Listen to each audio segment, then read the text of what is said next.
ایک ایسا نوجوان جو مکہ پاک میں رہا کرتا، اسلام لانے سے 3 دن پہلے وہ خود کہتے ہیں کہ میں نے خواب دیکھا، میرے چاروں طرف گھپ اندھیرا چھایا ہوا ہے، اس گہری تاریکی میں مجھے کچھ سجائی نہیں دے رہا، اندھیرے سے جان چھڑانے کے لیے مجھے کچھ سمجھ نہیں آ رہا کہ میں کدھر جاؤں۔ اچانک میرے سامنے چاند نمودار ہوا، جب چاند نمودار ہوا تو میں چاند کی طرف گیا تو کیا دیکھتا ہوں کہ کچھ آدمی پہلے اس چاند کے قریب پہنچ چکے ہیں۔ غور کیا تو ان میں حضرت ابوبکر صدیق، سیدنا علی بن ابو طالب، حضرت سیدنا زید بن حارثہ ہیں۔ میں نے ان سے پوچھا کہ آپ کب یہاں پہنچے؟ انہوں نے کہا بس ابھی آئے ہیں۔ اس خواب کے 3 دن کے بعد کہتے ہیں مجھے پتہ چلا کہ سید المبلغین رحمت للعالمین صلی اللہ تعالی علیہ وسلم نے اسلام کی دعوت دینا شروع کر دی ہے، مگر یہ چھپ چھپ کر کام ہو رہا ہے۔ کہتے ہیں میں سمجھ گیا کہ مجھے جو کفر کی تاریکیوں سے نجات ملنی ہے، میرے خواب کی تعبیر یہ ہے، یہی وہ چاند ہیں۔ نبی پاک علیہ الصلوۃ والسلام کی بارگاہ میں پہنچا، آپ اجیاد نامی مقام پر تشریف فرما تھے۔ اگر یہ وہی اجیاد ہے جو آج مکہ پاک میں ایک محلہ بڑا مشہور ہے تو چلیں آج یہ واقعہ بھی پتہ چل رہا ہے کہ اجیاد میں میرے آقا علیہ الصلوۃ والسلام تشریف فرما تھے۔ میں نے حاضر خدمت ہو کر عرض کی آپ کس چیز کی دعوت دیتے ہیں؟ نبی پاک علیہ الصلوۃ والسلام نے فرمایا تم اس بات کی گواہی دو کہ اللہ کے سوا کوئی معبود نہیں اور محمد صلی اللہ تعالی علیہ وسلم اللہ کے رسول ہیں۔ کہتے میں نے فوراً کہا کہ میں گواہی دیتا ہوں کہ اللہ کے سوا کوئی معبود نہیں، اور اس بات کی گواہی دیتا ہوں کہ آپ علیہ الصلوۃ والسلام اللہ عز و جل کے رسول ہیں۔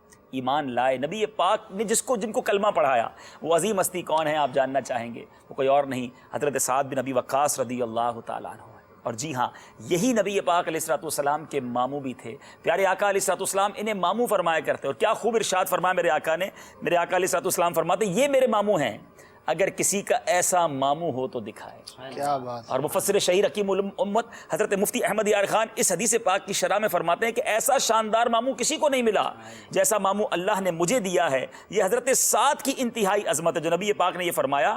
مزید فرماتے ہیں کہ تم نے دیکھ لیا میں اپنے ماموں سعد کا کیسا ادب و احترام کرتا ہوں، تم لوگ بھی اپنے نانا ماموں کا اسی طرح ادب و احترام کیا کرو۔ میں جب آج اس حدیث کو پڑھا نا اسد بھائی تو میرے ذہن میں آیا کہ میں بھی اپنے ماموں کو فون کروں گا اور ان سے کچھ اور ادب اور محبت کا اظہار کروں گا کہ نبی پاک کی حدیث سے پتہ چلا ہے۔ ہاں سنت دیکھ پیارا کا حکم ہے میرے ماموں ایسے ہیں، تو یہ حدیث کی شرح میں علماء نے کیا کہ یہ بیان کرنے کا مقصد یہ کہ تم بھی اپنے ماموں، اور دیکھیں ابھی مدنی چل کے ناظرین صحابہ سے اور نبی پاک سے محبت کا انداز، اور کتنا پیارا ہمارا مذہب ہے، ہمارے ریلیٹرز سے، ہمارے رشتہ داروں سے ہمیں محبت سکھائی جا رہی ہے۔ تو جن کے ماموں ہیں، جن کے نانا ہیں، یعنی ننیالی رشتہ داروں سے اس نیت سے محبت کریں کہ ہمارے آقا ان سے محبت کرتے۔ اچھا یہ ماموں تھے کیسے؟ نبی پاک علیہ الصلوۃ والسلام کے جس کو کہتے ہیں نا کہ ڈائریکٹلی ماموں نہیں تھے، یہ بنو زہرا قبیلے سے ان کا تعلق تھا، اور اس کی وجہ یہ ہے کہ یہ اسی بنو زہرا خاندان سے تعلق رکھتے تھے جہاں سے نبی پاک علیہ الصلوۃ والسلام کی والدہ ماجدہ بی بی آمنہ رضی اللہ تعالی عنہا کا تعلق تھا۔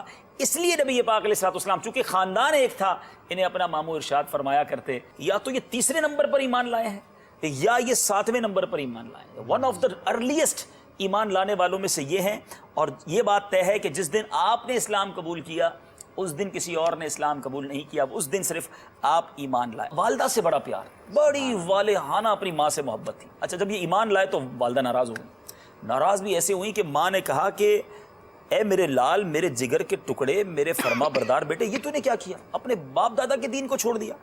میرے بیٹے آج تک تو نے کبھی میری کوئی بات نہیں ٹالی نہ، اور کبھی میری نافرمانی نہیں کی، تو میری یہ بات بھی مجھے امید نہیں ٹالے گا، تو اسلام چھوڑ دے۔ ماں کی ہر بات مانتے تھے، بڑے خدمت گزار تھے۔